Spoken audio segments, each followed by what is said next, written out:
Nous allons étudier le Daf Kavav dans Masechet Kiddushin. Et la question de la Gemara était, selon Rabbi Shimon, qui pense que Behemagasa, le gros bétail, ne peut être acquis que par Agbaha qu'en le portant, comment faire pour acquérir un pile? Parmi les questions la réponse qui était donnée, on avait cité un cas, soit c'était Besitma, donc c'était acquis par un domaine, par des kilim, c'est-à-dire que celui qui a acheté posait des ustensiles à lui, dans un domaine qui n'était ni le sien ni celui du vendeur, et l'éléphant montait dessus. À ce moment-là, il pouvait acquérir, grâce à ces ustensiles, lorsqu'ils ne sont pas dans la propriété du mocha du vendeur, Inami, au début de la page Kavav, Inami, les Chavilez Morot, s'il pose des Chavilez Morot, donc c'est des sortes ici de paillasses, comme ça, fait en bois de vigne, et il le pose comme ça, et il en pose plusieurs, ce qui fait une hauteur de 3 tfachim, ce qui fait une sorte de domaine à part entière. Et lorsque l'éléphant monte sur ce tas-là de Chavilez Morot, à ce moment-là, il est acquis. Nouvelle Mishnah. Nechassim sheyesh lehem hariyut. Donc ici, on a une appellation. Lorsqu'on parle des biens immobiliers, on les appelle les biens sheyesh lehem hariyut, sur lesquels il y a une achariyut, une responsabilité. Et les biens mobiliers, on l'appelle nechassim she'en lahem achariyut. Donc il faut garder cette définition en tête. Et à chaque fois qu'on lira l'expression en hébreu, on le définira comme étant des terrains ou des biens mobiliers. Donc, nechassim sheyesh lehem hariyut. Donc, les terrains. Niknim sont acquis beshtar, bekesef, beshtar ou bechazaka, avec de l'argent, avec shtar un document, ou avec hazaka, exactement comme les avadim, les serviteurs, puisque les serviteurs finalement étaient acquis comme des champs.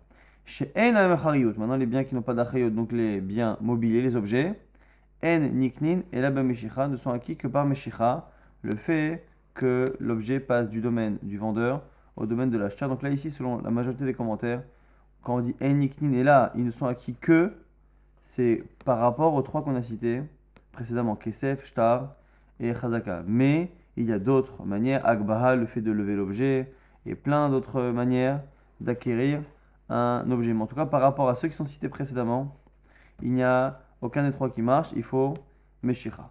Maintenant, autre halakha de la Mishnah, nechassim she'enem hariyut, niknim em nechassim she'enem hariyut.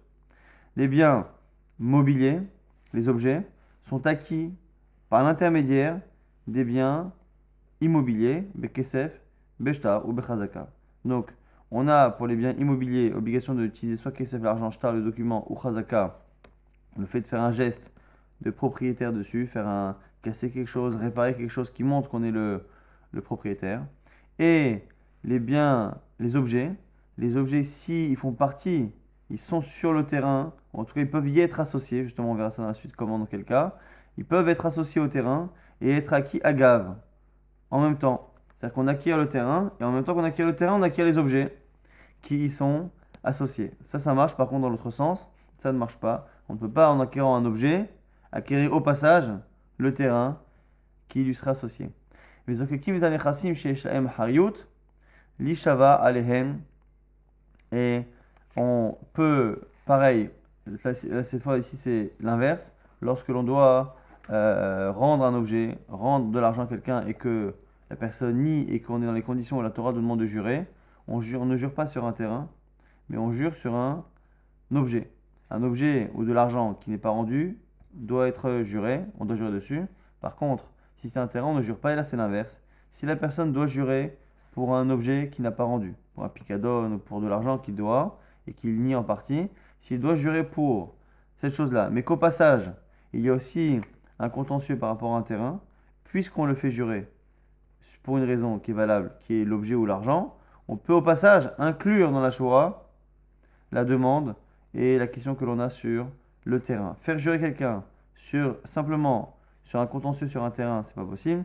Si par contre, il y a un contentieux par rapport à un objet ou de l'argent, et qu'au passage, on a aussi un contentieux par rapport au terrain, on peut faire jurer pour l'objet et inclure dans la Shura ça. Donc finalement, ici dans ce cas-là, c'est le terrain qui sera entraîné par une halakha qui ne concerne au départ que les biens mobiliers.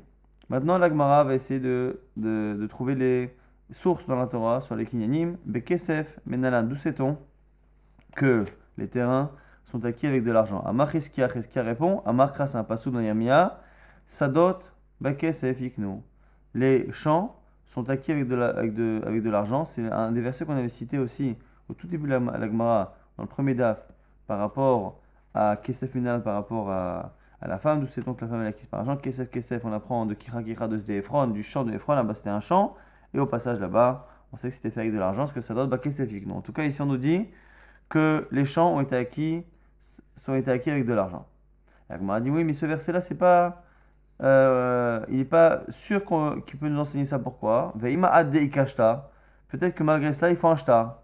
Parce que si on lit le verset jusqu'au bout, dirtiv vechatov basef vechatom. Et c'était écrit dans des livres, donc dans des documents. Vechatom est signé. Le passouk en entier lit comme ça. Sadot bakesef iknu. Il faut acquérir, acheter vos terrains avec de l'argent, et écrivez dans des documents et signez, et mettez des témoins, Ba'aretz, Binyamin, et ainsi de suite, parce que ici c'est le prophète qui annonce le fait qu'on va être en galoute, mais qu'après la galoute, on va revenir en Eretz Israël, et que donc il nous faudra des preuves, tout un chacun, qu'on possède le terrain ou la maison sur laquelle on habitait. Et donc, le prophète leur demande de faire des acquisitions avec de l'argent et de garder des documents. Donc du coup, la Gemara dit, puisque tu veux bien que le verset parle des deux choses, ça se trouve, il faut tout lire, et qu'en fait, le kinyan, nous, on peut lire de deux manières. Soit le kinyan se fait avec de l'argent, et le shtar, le document, ne sert que de preuve, comme demande Yermia. Ou peut-être que non. Peut-être que finalement, les deux sont nécessaires. La Gemara dit, tu as raison. Iktiv yiknu le basof. Si le verbe qui parle de l'acquisition était écrit à la fin, après avoir parlé de l'argent, et après avoir parlé de l'écriture, Kedeka Marta, ça aurait été comme tu dis. Ashta dirtiv yiknu me'aikara, maintenant que le verbe yiknu, acquérir, est marqué avant le shtar, c'est différent. Kesef kane, c'est le kesef qui fait le kinyan, et shtar et le shtar, sinreya balman, relis le verset, sadot, les champs, kesef avec de l'argent, yiknu, acquérir, il faut acquérir. Donc ça, c'est la demande, l'ordre de Yirmia, mais il parle d'acquérir, d'acquisition, avant même de parler de Vechatov Basefer Vechatom. Et après, écrivez et signez sur un document. Et donc, si c'était marqué Sadot Bakesef Vechatov Basefer Vechatom Yiknu, à ce moment-là, on aurait dit effectivement l'écriture et la signature font l'argent et l'écriture font partie du process qui arrive à Yiknu. Mais quand c'est marqué Sadot Bakesef Yiknu, que l'acquisition se fait avec de l'argent, et tout ce qui est écriture, signature des témoins, tout cela n'est que la partie réaya, la preuve que l'on doit avoir pour justement, lorsqu'on reviendra après la galoute, pour pouvoir récupérer ces terrains. Donc c'est la raison pour laquelle on peut garder cette preuve-là. Ça, c'est la réponse à notre question. Donc shtar, finalement, c'est réaya be'alma. Amarav, Rav nous dit, Loshanu et la bimkom she'en kodim et ashtar. Tout cela nous dit Rav, c'est dans une région où on n'a pas l'habitude d'écrire un shtar. Ava bimkom she'kodim et ashtar, lokana. Si par contre le minag, la coutume dans la ville, dans le pays dans lequel on est d'écrire un document, ça ne marche pas. Alors comment c'est possible que la Torah nous dise, ça doit bakesef yiknu, et pourtant, si l'habitude est d'écrire un shtar, ça ne marche pas. C'est parce que même si la Torah a donné possibilité, il faut que la personne qui vende et finalement accepter mentalement de céder son champ. Si on est dans une région où l'immense majorité des gens ne vendent leur terrain qu'avec un document, ça veut dire qu'une personne qui n'a pas écrit un document lorsqu'elle cède son champ n'a mentalement pas fait le raisonnement nécessaire pour donner son terrain. Donc finalement, il n'a pas accepté totalement puisque l'habitude est d'écrire un document et que dans la tête des personnes, je n'ai donné mon terrain que lorsque j'écris un document. Donc c'est pour cela que même si la Torah a donné des possibilités, la manière de fonctionner des gens va changer. Et du coup, puisque le minag de l'endroit n'est fort, aussi fort que la Torah, que parce que le minag reflète la personnalité de la personne, si le vendeur en question, même s'il est dans une région où on a l'habitude, nous précise que lui s'en fiche du shtar, finalement le minag n'a aucun poids. Et parish, et s'il explique et qu'il précise, parish, ça marche. Qui a des rav, il dit baravin, quand il sort de rav, il dit baravin, qu'ils avin ara, quand il vendait, quand il achetait un terrain, il disait quoi? Amar, ibaina bechaspa ikne, ibaina beshta akne.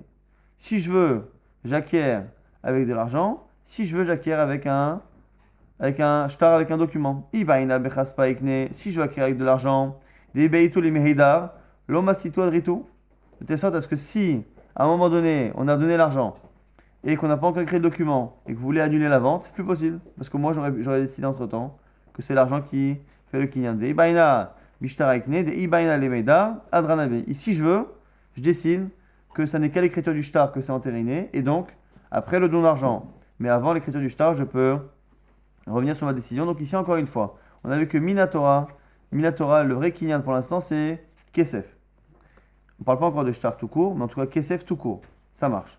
Maintenant, Rav avait précisé que si dans la région dans laquelle on est, les gens ont l'habitude d'écrire un shtar, c'est-à-dire que les gens en général, mistamas, sans qu'on ait connaissance particulière, on part du principe que celui qui habite dans une région où on écrit un document, sur des ventes de terrain, c'est-à-dire que même quand on lui a donné l'argent, il n'a pas mentalement franchi le cap de donner son terrain tant qu'il n'a pas écrit le document, et donc lui, il faudrait écrire un document. Sauf si malgré le minag, la personne nous précise que finalement, ça n'est pas ce qu'elle veut, s'ils se mettent d'accord, il n'y a aucun problème. Maintenant, l'autre type de kinyan pour les terrains, on a dit c'est shtar. C'est le terrain, c'est le document. Menalan, d'où sait-on? Il est mamishum yirti vechator basefa vechatom ve'aid aidim. La Gemara dit, t'as qu'à prendre le verset qu'on a cité tout à l'heure. Le verset disait au départ, sadot, bah qu'est-ce que ça fait que nous? Que les terrains s'acquièrent avec de l'argent. Achetez vos terrains avec de l'argent. Et après, on a dit que la suite du verset, vechator basefa vechatom ve'aid aidim, et écrivez dans des documents, vechatom est signé, ve'aid aidim, et amener des témoins. La Gemara dit, mais c'est pas possible d'apporter ce verset. Pourquoi? Parce qu'on a déjà expliqué tout à l'heure que puisque le mot yiknu, qui parle d'acquisition, est marqué juste après kesef, ça veut dire que la partie du verset qui nous apprend l'acquisition s'arrête à yiknu, ça dote ba kesef yiknu, et la suite, c'est le conseil, la haïtza de Yirmiyahu, d'écrire des documents non pas pour acquérir, mais pour garder une preuve qu'après l'exil, on puisse récupérer nos terrains. Donc, ça tu as déjà dit, Amarta, tu m'as déjà dit, que shtar raya be'almahu, que dans ce verset, le shtar, le document, n'est qu'une raya, n'est qu'une preuve. Et là, mehacha, alors je vais t'apporter un autre verset. Va ekah et sefer amikna. Toujours il y a là-bas qui dit qu'il a pris et sefer amikna. Il a pris le document, le livre d'acquisition. Et là, on a vraiment une expression, sefer amikna, le livre d'acquisition qui nous montre, là-bas on parle d'un terrain, de son terrain. On voit là-bas qu'on a un sefer, un livre d'acquisition. Donc ici, c'est pas simplement une preuve. On voit que c'est le livre, c'est le document qui fait acquisition. Et donc on a notre source. Amar Shmuel, et Shmuel nous dit là-dessus, Loshanu et la beshtar matana. Il dit attention, le document pour le terrain ne marche que si c'est un shtar matana, que si c'est un terrain qui est donné à titre gracieux. Aval bemecher. Mais s'il est vendu, lokana acheiten lodamim. Là, ça ne marche pas tant qu'il n'y a pas un don d'argent. Donc, c'est intéressant que, normalement, on part du principe qu'il y a le kinyan, Agba'a, Mishicha, Shtar, Chazaka et Kesef. Ça peut soit être un mode d'acquisition, soit, même quand ce n'est pas le mode d'acquisition, souvent il y a du Kesef parce qu'en général, une transaction se fait toujours avec un don d'argent pour que les deux parties soient d'accord. Mais en général, l'argent ne fait pas partie intégrante du kinyan. On peut dire très bien, voilà, je te donnerai l'argent plus tard, dans 6 mois, dans un an, je ne sais quoi. Et entre-temps, on fait kinyan chalipin, kinyan chazaka, kinyan shtar. Mais là, ici, ce qui est intéressant, c'est que nous dit Shmuel que ici, la personne n'accepte pas totalement de donner son terrain tant que l'argent n'a pas été donné. Donc ici, le kesef, l'argent, la valeur, fait partie, et pas une partie, pas une prouta comme parfois on fait dans kinyan kesef. Tant que l'argent n'a pas été donné, c'est un peu la même idée que tout à l'heure avec Rav. Rav a dit tout à l'heure que, en général, comme en général on écrit un document, même quand tu fais kinyan kesef au final, très souvent, s'il n'y a pas l'écriture du document, la personne n'est pas complètement d'accord de céder son champ. Là, c'est pareil, je dis Shmuel, même quand tu fais le shtar, tant que la personne n'a pas reçu l'argent, mentalement, la personne n'a pas donné totalement son terrain. La Gemara objecte, Mativ, Ravamnuna, Bishtar Ketsad. La Gemara objecte, c'est Ravamnuna qui objecte avec une braïta qui nous parle du shtar. Comment on fait qu'un shtar? Katavlo alaniyar, il écrit sur un parchemin, ou à la cheres ou sur l'argile, afalpi chez en baem shavepruta, même si évidemment le document lui-même, le support, ne vaut pas une valeur d'argent d'une pruta. Sade mechura lach, mon terrain t'est vendu. Sadi netuna lach, ou mon terrain t'est donné. Arezo mechura ou netuna, ce terrain est vendu ou donné. Et donc du coup on voit bien ici que vendu ou donné, on voit bien que ça a l'air d'être fait avec le shtar. La Gemara nous dit que hu motive là, farek là. Celui Rabamna qui lui-même apporte l'objection, il vient avec la réponse. Bemocher sadehu Mivne Ra'ata. Il nous dit ici que c'est quelqu'un qui vend le terrain et qui vend le terrain parce qu'il est mauvais. Et ici, comme il est mauvais, il préfère que la personne acquiert le terrain avant même l'argent. En général, quelqu'un ne veut pas se séparer de son terrain. Donc, comme il ne veut pas se séparer, même avec un shtar, il attend de toucher l'argent pour le donner complètement. Mais là, ici, c'est un terrain qui est compliqué à gérer. Et comme c'est un terrain qui est compliqué à gérer, c'est la raison pour laquelle, dans ce cas-là, exceptionnellement, on dira Rav Hamnouna, pour encore une fois expliquer que cette braïta ne contredit pas Shmuel, c'est un cas où la personne est pressée de se débarrasser de son terrain. C'est pas qu'il s'en débarrasse parce qu'il a besoin d'argent, comme la majorité des gens. C'est quelqu'un qui se débarrasse de son champ parce que le champ est gênant à l'entretien ou je ne sais quoi. Et du coup, il est pressé que la personne l'acquiert. Et donc, ce serait dans ce cas-là, exceptionnellement, que le terrain serait cédé au moment même où le shtar a été écrit et non pas forcément lorsque l'argent a été donné. Ravashi Ama, Rashi nous dit que le matana bikesh nalo et la makatavlo, les champs de mecher. La Gemara nous dit, autre petit route, parce que c'est marqué ici que ça a l'air d'être un don. Soit on explique que c'est un don comme Shmuel et on dit quoi? Que là-bas en fait il a voulu lui donner. C'est un vrai don. Et pourquoi il a écrit la chose mecher comme si c'était une vente? Que deleyapot et kocho, pour lui donner une force. Donc ici on a deux explications. Encore une fois, Shmuel avait dit que la seule manière normalement de faire un kinyan qu'avec un shtar sans argent, c'est lorsque c'est une matana, lorsque c'est un don. Le seul problème c'est qu'on a une braïta qui nous donne un cas où on parle d'une acquisition qui est faite avec un seul document, où une fois c'est marqué un don, et une fois c'est marqué une mechira. Sadi mechuralach, mon champ t'est vendu, donc c'est pas qu'un cas de don. Donc la braïta contredit Shmuel. Alors soit c'est une vente particulière, c'est le premier tirout de Rav Hamnouna lui-même, c'est une vente qui est particulière, c'est-à-dire que c'est une vente qui, parce que le vendeur veut se débarrasser rapidement du terrain, ce sera le seul cas où même Shmuel serait d'accord que le document lui-même va faire acquisition avant même que l'argent arrive, ou sinon on n'a qu'à expliquer que dans les deux cas c'est une matana, c'est un don. Ah, alors pourquoi une fois c'est marqué Sadi Netuna, une fois c'est marqué Sadi Mechua, il est vendu? C'est parce qu'en fait il lui a donné le terrain, mais il a voulu faire passer ça pour une vente. Dans quel cas? Au cas où le terrain qu'il lui a donné est pris par un créancier, celui qui vend ou qui donne un terrain. S'il vend ou il donne un terrain après qu'ils se sont endettés, son créancier a le droit de venir récupérer les biens qu'il a donnés après ou qu'il a vendus. Donc il est en train de lui dire, voilà, je te donne ce terrain, à titre gracieux, mais sache que j'écris vente, au cas où un de mes créanciers vient te prendre ce terrain, moi je te rends l'argent comme si finalement tu l'avais acheté. Donc deux possibilités d'expliquer cette braïta pour pas qu'elle contredise Shmuel. Shmuel, encore une fois, pense qu'une personne avec un simple shtar, un simple document en général, ne cède pas son champ tant qu'il n'a pas reçu l'argent. Ah, pourquoi dans une braïta on a l'impression qu'on a vendu un terrain qu'avec le shtar, qu'avec le document? Soit selon Rav Hamnouna, parce que là-bas c'était un terrain dont la personne voulait se débarrasser rapidement, donc exceptionnellement, il ne voulait pas attendre l'argent pour s'en débarrasser. Soit selon Ravashi, là-bas c'était un don, mais que l'on a masqué par une vente pour que la personne qui reçoive le don ait le même bénéfice qu'une vente, c'est-à-dire que si on vient lui récupérer le terrain, si un créancier vient lui récupérer, il peut lui-même se retourner vers le pseudo-vendeur qui a été finalement un donateur, qui lui a donné, se retourner contre lui pour récupérer la valeur du terrain. Maintenant, autre mode d'acquisition, on a dit Kesef Shtar, maintenant Chazaka. Chazaka, c'est le fait, sur un terrain, normalement, de donner un coup de pelle, un coup de pioche, de casser une barrière, de faire un acte qui montre que l'on est propriétaire. Maintenant, là, d'où sait-on que Chazaka, ça marche pour les Sadot? Amar Chizkia répond toujours. Amar Kra, un verset dans Yirmiyah, qui va là-bas de Gilead Ben Achikam, où je vous, Be'arechem, Asher Tefastem. Et retournez dans vos villes, Asher Tefastem que vous avez prises. Et là-bas, le fait qu'on parle de prendre une ville, ça donne l'impression que finalement c'est le fait de l'avoir prise, d'avoir utilisé, d'avoir habité là-bas. Et Matefastem, Bishiva, en habitant là-bas, en résidant dans l'endroit, c'est comme ça que vous avez été tofes, que vous avez pris ces villes-là. C'est la première source que la Gemara cite. Des Rabbi Ishmael Tana, dans le Beth Midrash de Rabbi Ishmael, on disait quoi? Virashtem Ota, Ishaftem Ba. Au sujet de la conquête d'Eretz Israël, c'est marqué que Virashtem Ota, vous allez en prendre possession comment?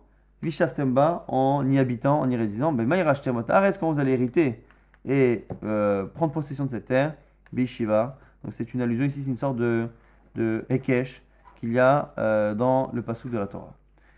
Maintenant, on avait dit dans la Mishnah que les biens chez Elem Hariyut et cela en yeknim ela b'meshicha. Donc les biens mobiliers, les objets ne sont acquis que par meshicha. Menala, d'où sait-on?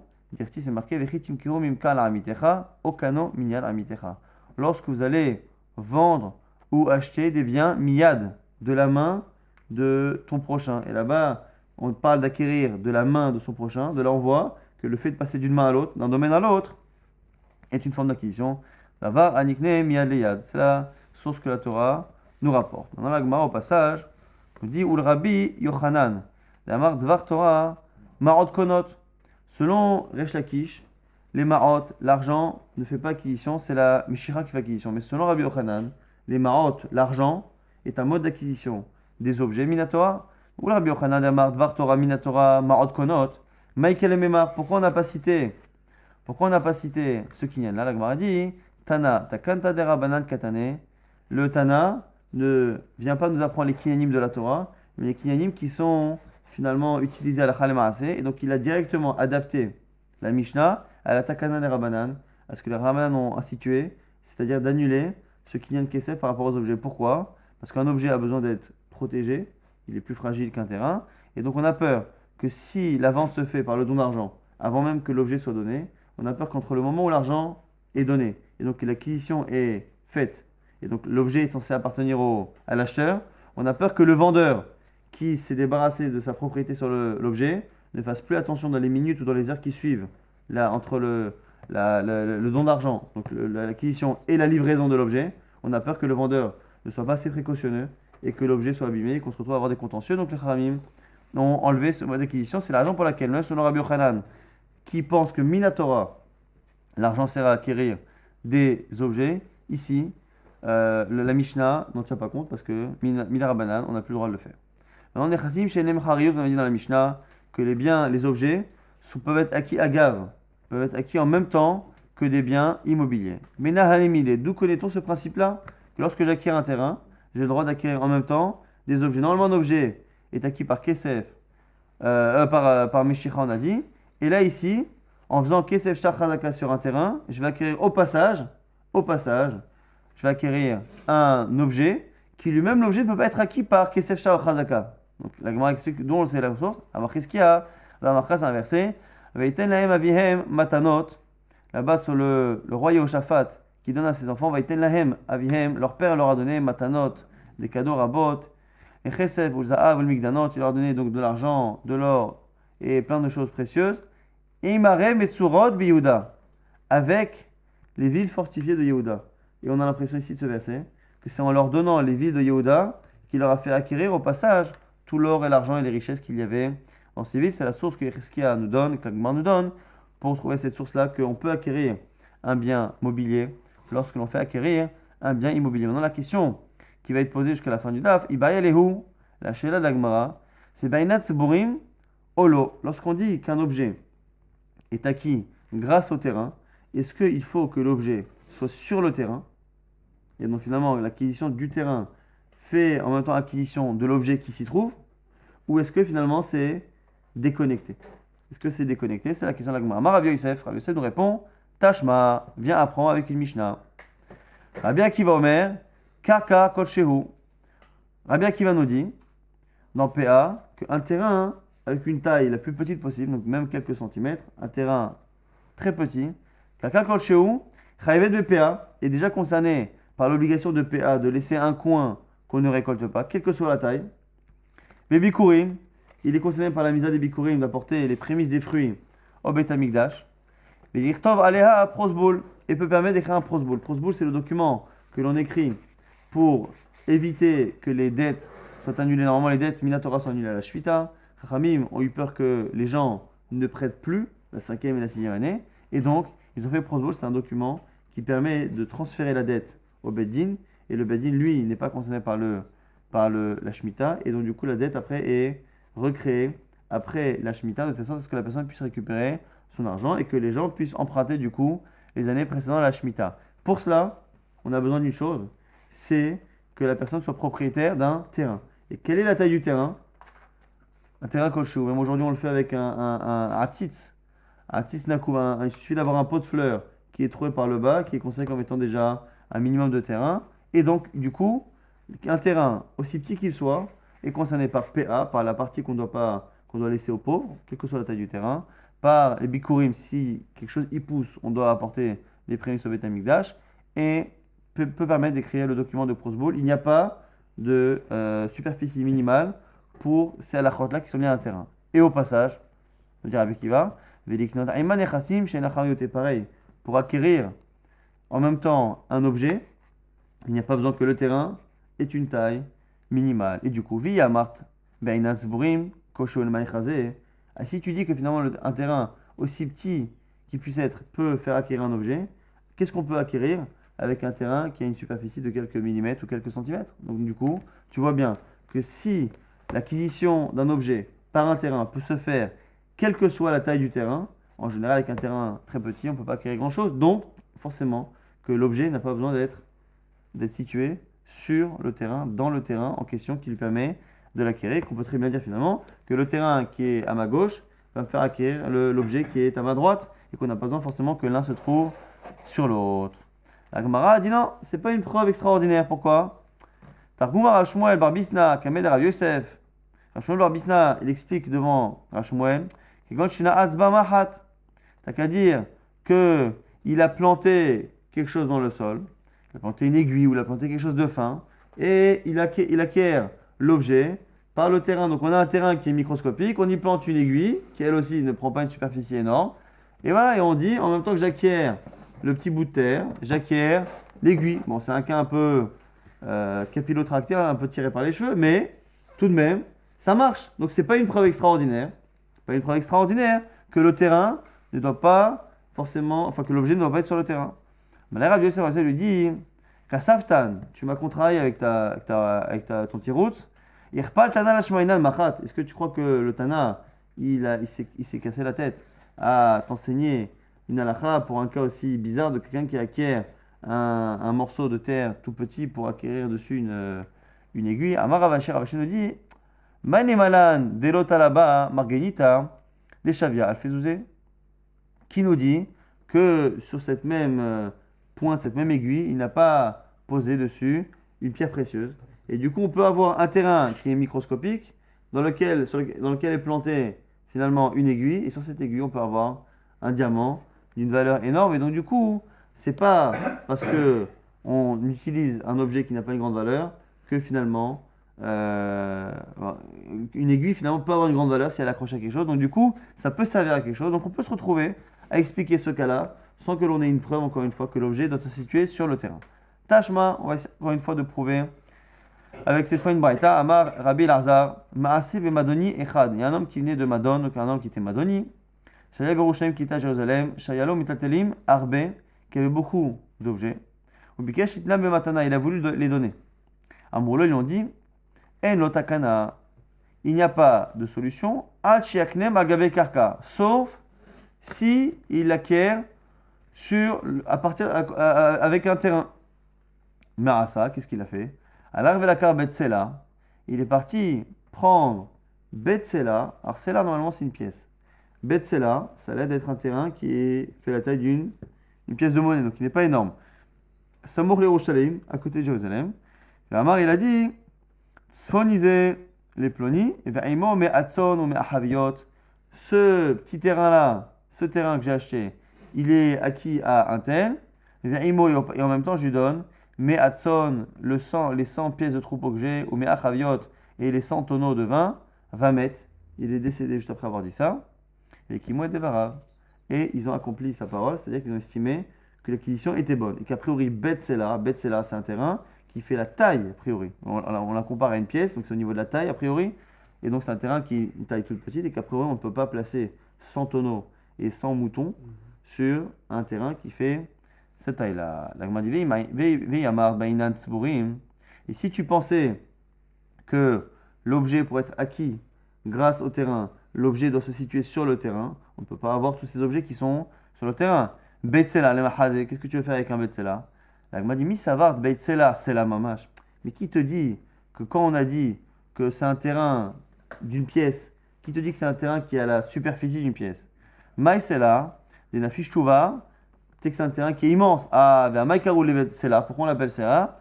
Des cachets que c'est là, car il est dur comme une pièce de monnaie, il est dur comme du métal. Parce qu'en général, un terrain servait à pouvoir labourer et planter. Là, ici, c'était un terrain qui était dur comme du béton, et donc du coup, qui ne servait à rien. Et c'était finalement pour ça qu'on l'a appelé Betsela. C'est que finalement, on ne peut pas y planter plus que ce qu'on peut planter sur une pièce de monnaie. Et donc, du coup, c'est un terrain qui, même si au niveau de la superficie, il a de quoi mettre les animaux, à ce moment-là, c'est bon. La Gemara apporte une autre preuve. Donc, on a toujours cette même question. Est-ce que lorsque l'on a un objet que l'on fait acquérir à Gav grâce à l'acquisition d'un terrain, est-ce que finalement les objets doivent être sur le terrain ou pas? Tashma vient apprendre. Amar Rav Yuda Amar Rav Maaseh B'Adam Echad. C'est l'histoire d'un homme, c'est cité par Rav, l'histoire d'un homme, Shechala Birushalayim, qui est tombé malade à Jérusalem. Et qui est Rabbi Eliezer, et on pense comme Rabbi Eliezer, qui pense que Ve'amrela, et qui disent que c'est Bari Haya, qu'il était en bonne santé. Ce qu'on verra qu'il y a une marloquette Rabbi Eliezer et Chachamim par rapport à la matana, au don qui est fait par une personne. Selon Rabbi Eliezer, on parle de quelqu'un qui était en bonne santé. Ou sinon on dit Kirabanan, et Kirabanan, Shayulu Metaltelim Arbe, ou Bikesh Litena Bematana. Donc ici, on a soit Rabbi Eliezer qui était Shrimera, soit Kirabanan qui était Bari, et il avait des Metaltelim Arbe, ou Bikesh Litena Bematana, il a voulu les donner à quelqu'un. Amroulo, ils lui ont dit, En lo takana, pareil comme l'histoire précédente, il n'y a pas de solution si ce n'est Hachayaknem al-Gabe Karka, sauf si il est fait acquérir grâce à un terrain. Mais à ça, qu'est-ce qu'il a fait? Alar velakar Betrova. Il a pris un terrain qui est Betrova. Betrova, c'est de quoi semer ce qu'on appelle un quart. Reva cave, le quart d'un cave, donc c'est pas quelque chose qui est immense. Samour, l'Yerushalayim, pareil, proche de Jérusalem. Et Amar, il a dit Tefach, à Tefach, les plonis. Je prends un Tefach, donc c'est à peu près 8 cm sur 8 cm. Cette surface-là de 8 cm sur 8 cm, les plonis, je le donne à un tel, ve'imo, et en même temps, me'atson ou me'ahaviot, 100 pièces de troupeau et 100 tonneaux de vin, va mettre, il est mort, avec Imur Hamed Varav, et les Chachamim ont tenu compte de ces paroles. Intéressant que l'histoire ressemble quand même à deux gouttes d'eau à l'histoire précédente, mais la Gemara a l'air de considérer ça comme deux histoires différentes. En tout cas, là-bas, on dit Tefar à Tefar. À moins que ce soit la même histoire et que finalement on apprenne que là-bas, Betsela c'était Tefar à Tefar. En tout cas, ici maintenant, on ne peut pas dire que c'est un terrain qui est grand, mais qu'on appelait Sela parce qu'il était dur. Ici, il a dit clairement la superficie. Le terrain de 8 cm sur 8 cm, donc à peu près 64 cm², est acquis à la personne. Et au passage dessus, tout mon troupeau. Donc c'est 100, à chaque fois 100 pièces de troupeau et 100 raviot. Donc c'est compliqué de dire qu'ils étaient dessus. Yamar, si tu dis Beinas Borim, que tu dis que les objets doivent être sur le terrain. Que veux-tu mettre sur 8 cm sur 8 cm? On va dire Chavemaskina l'idme. Ici, quand il parle de centaines de troupeaux et centaines, il ne parle pas des pièces de troupeaux et des tonneaux, mais il parle d'argent, c'est une valeur. À l'époque, très souvent, la richesse s'estimait en pièces de troupeaux ou en vin. Et donc, du coup, lorsqu'il a parlé de ça, il parlait d'argent. Donc, en fait, ce sont des pièces d'argent. Et les pièces d'argent, on peut les mettre sur l'endroit. Achinami mistabra, et en plus, c'est plus ou moins logique de dire cela. Pourquoi des Ixal Kadataka, si tu penses que mes Hatson ou mes Achaviot Mamash, si tu penses que c'est vraiment les troupeaux et les tonneaux qu'il a fait acquérir, Nikninu, ni Hale Bchalifin, il avait qu'à les faire acquérir, Bechalipin, avec Khalipin, avec ce qu'il y en a de Souda. Et donc, tu vois bien que si il n'a pas fait, c'est parce que forcément c'était de l'argent, et que l'argent, on ne peut pas le faire acquérir avec Khalipin. Vela. Maïlidme. La manière, pourquoi il a fait ça l'idme? Mais si finalement tu parles que c'est de l'argent, il avait qu'à le faire Bemeshicha, il laisse l'argent, il dit à la personne de le prendre. Pourquoi il l'a posé sur un terrain, il a dit je veux qu'il acquiert le terrain et en même temps les pièces? Et là, délité l'emkavel matana. Tu es obligé de dire que le type n'était pas là. Et comme il n'était pas là, Achanami délité l'emkavel matana, et du coup, finalement, c'est normal qu'il ne puisse pas non plus faire Khalipin parce que on est obligé de dire quoi qu'il arrive que le type n'était pas là parce que si le type est là, argent ou Khalipin, il aurait fait l'un ou l'autre. Donc finalement, tu n'as pas réellement de preuve que c'est de l'argent ou pas parce que si c'est de l'argent, tu comprends pas pourquoi il ne l'a pas pris. Si c'est Khalipin, tu comprends pourquoi il ne l'a pas fait. Donc quoi qu'il arrive, c'est parce que le type n'était pas là. Donc on est obligé de dire que la personne qui était malade n'avait pas le bénéficiaire qui était à côté. Quand il n'avait pas le bénéficiaire, il a été contraint de prendre un terrain qui faisait une petite surface. Il a dit ce petit terrain de 8 sur 8, là, de 8 cm sur 8 cm, je le donne à un tel. et je le donne à un tel, et au passage, je lui fais acquérir l'argent qu'il y a dessus, si tu penses que c'est l'argent, ou les terrains. L'agma dit, Veniskinhu nihale agavaher. Alors si c'est ça, pourquoi il n'a pas fait acquérir les terrains par quelqu'un d'autre? Il n'a pas le bénéficiaire qui est là. Il a qu'à lui dire, voilà, je prends quelqu'un d'autre, et je dis à la personne qui est là, voilà, je veux que tu acquières ma richesse pour ce bonhomme-là. L'agma dit, Lo samcha da'ate, il n'avait pas confiance. Ça va, Shamid Achilleu, j'ai peur. Il a eu peur que celui qu'il nomme, finalement, consomme une partie de la richesse en attendant de la donner à la personne. Voilà. Vela, Mai Eno Takana. L'agma dit pourquoi dans la Braïta on a dit que Eno Takana, qu'il n'y a pas de solution. C'est pas vrai, il y a des solutions, puisque finalement, s'il avait trouvé quelqu'un qui pouvait être de confiance, il aurait fait. L'agma dit, Achikama, c'est ça que veut dire la Braïta. Les Mai Delo Samcha Da'ate, puisqu'il n'a personne en qui il a confiance, En Lotakana, Achiak Nemal Gabe Karka. Il n'y a pas de solution, si ce n'est qu'il fasse acquérir sur le terrain. C'est pas que les Kharami ont estimé qu'objectivement il n'y avait pas d'autre solution halachique et technique. Il y en a une, mais dans le cas actuel où le type n'est pas là, ce qui est un fait, et que lui n'a pas confiance, ce qui est quelque chose qui est plus discutable, en tout cas, techniquement il ne veut pas le faire avec quelqu'un d'autre, il ne lui reste à lui aucune solution autre que le fait de faire l'acquisition al-Gabé, car quand on va très rapidement résumer ce DAF-là, on avait vu qu'il y a 3 kinyanim pour les terrains, Kesef, Shtar et Chazaka. Kesef, on l'avait appris du pasouk de Sadot, Kesef Yiknu, que le terrain sont acquis avec de l'argent, et la suite du verset ne parlait que de la preuve du Shtar, Vechatov, Sefer, Vechatom, c'était sur la preuve, et là-bas le pasouk nous dit bien que Sadot, il faut acheter les terrains avec de l'argent. Donc, Sadot Kesef Yiknu. Et ça, c'était la source pour Kesef. Maintenant, pour Shtar, on a vu que la source était Vaikar et Sefer Amikna. Il y a un mien qui dit qu'il a pris le livre d'acquisition. Et donc, ça, c'est la source pour Shtar. Et pour Chazaka, c'est un verset qui dit que Ushvu Barechem et résider dans vos villes, ou Achat Efasem que vous avez prises. Et là-bas, on voit que le fait de prendre, d'habiter dans une ville, ça fait office de Chazaka de Kinyan.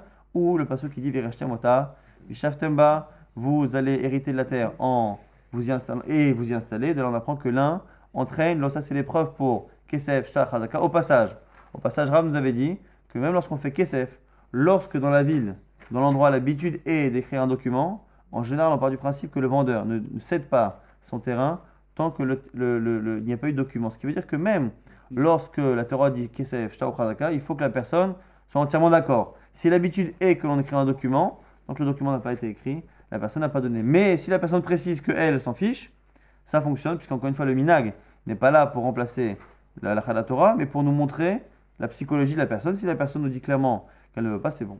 Par rapport à Shtar, au kinyan de Shtar, Shmuel a donné un chidouche que le kinyan, l'acquisition avec un Shtar, ne se fait essentiellement par le Shtar que lorsqu'il n'y a pas de transaction financière, que lorsque le terrain est donné à titre gracieux, où on avait vu dans une braïta, sur le Rav Hamnuna, également si la personne le vend, mais que le vendeur est intéressé à ce que la personne prenne le terrain tout de suite parce qu'il veut s'en débarrasser, parce que c'est un mauvais terrain.